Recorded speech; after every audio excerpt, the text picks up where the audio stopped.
Supporting and helping athletes from high school through college on to the pros, it is sometimes a mighty task, but there's one local gentleman who's certainly working with lots of young people and adults in that mission. I'm joined with Anthony Griggs, president of Stepping Towards Success. Anthony, thanks so much for being here on Impact. Thank you for having me. As part of Stepping Towards Success, you've put together a program called Life's a Sport, Train for It. Tell us about that. Well, Life's a Sport, Stepping Towards Success is basically a company that deals with personal development.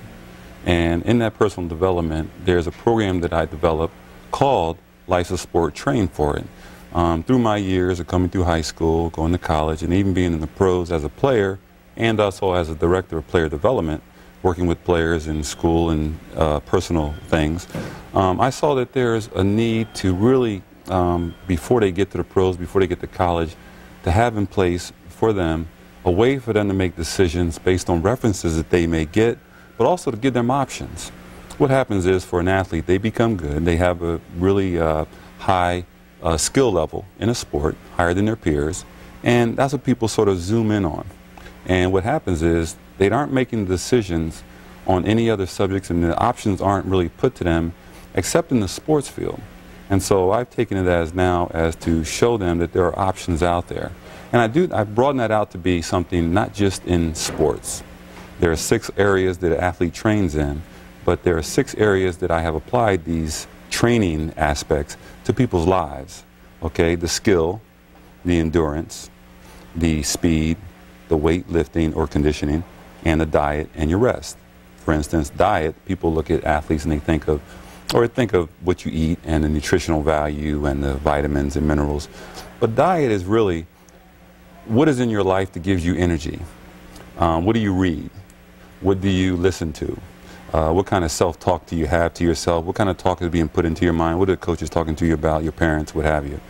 You need to really pay attention to that, because that's going to dictate everything else and give you that energy that you need to do what you got to do. That's part of Life's a Sport, Train for It.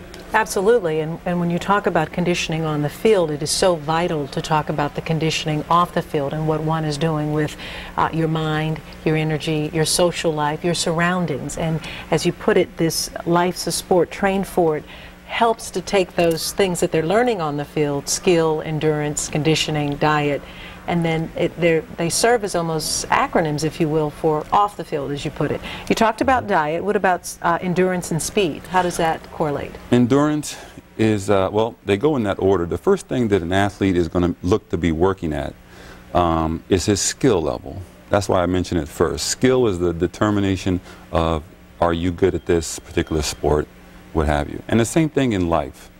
Your skill you can work at, though. The skill you can develop. Skill is through repetition. So the more you work at it, the more skill you may have at it. Obviously, if you start younger, you get better at it. Tiger Woods, Michael Jordan, what have you. Okay? And what happens is you get proficient in your skill. Now it's going to be a matter of your endurance, because your endurance is going to play a factor. How long can you go? Michael Jordan, let's say. He has great skill, but if he's tired and he needs a rest, his skill level is going to diminish quickly. And then he's going to be an average player because he cannot do keep at the same skill level. Speed is a matter of how much, not just running in place or running 40 yards or running from here to there. Speed is determination of how quick you can do the skill. When it's time for you to do that, how quick can you transfer it from thought to actually application. And therein goes the difference between some of the players who have the sometimes effect or the ones who do it pretty much consistently. And you try to get that. At the pro level, those guys are obviously well skilled.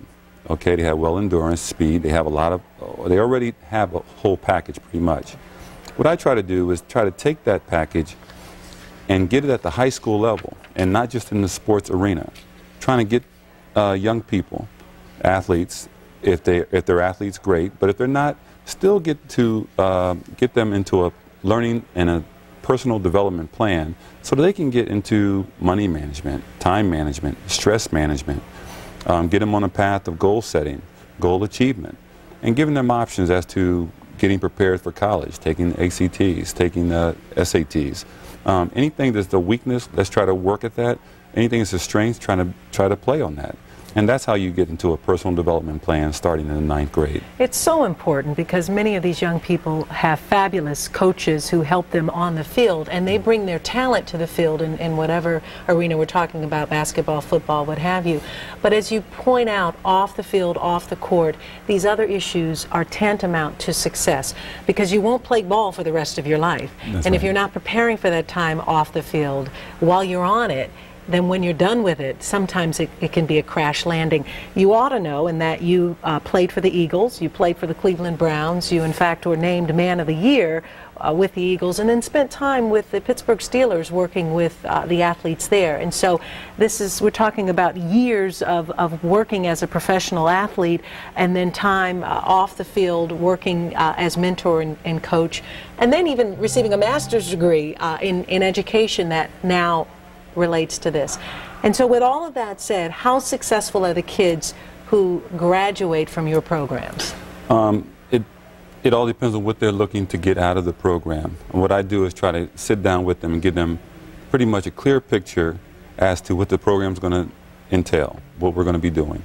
And then trying to get them to bridge the gap to where they're at and where they see themselves in the future. What can you improve on? Maybe it's your attendance. Maybe it's a class that you may be weak in. Maybe it's your study habits. If you're an athlete, great. That's going to be easy to take care of. We're trying to deal with things that is, for you as a student, going to pay off in the long run. And therein lies really the reference points.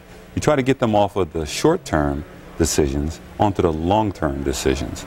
Because what I've seen, even at the pro level, is at the pro level, those guys are good, and whatever they've done to get at that point, they pretty much have it ingrained in stone. They're going to keep doing that because they made it to the pros. So whatever they've done before, they're going to continue doing it, whether it's good or bad. So what I try to do is make kids understand at a young age that you can start habits now in the way not only that you do, but the way you think. How do you solve problems? How do you handle situations, things that come up that maybe discourage you? How do you handle those situations, not just in sports? We're talking about just in life. Life isn't, as you know, going to be the most fairest thing in the world. And not that we mentioned a him or a he, but this is certainly available to she or her. So, girls, if you're listening, it certainly makes sense to take advantage of this as well. Even though there are not many opportunities for pros, but still, girls in high school and college athletic programs need this type of guidance as well. Let's give you some information. If you're watching and would like to take part in some of the programs or get more information, you can contact Anthony at 412-608-6783 or go out to his website, www.steppingtowardsuccess.com.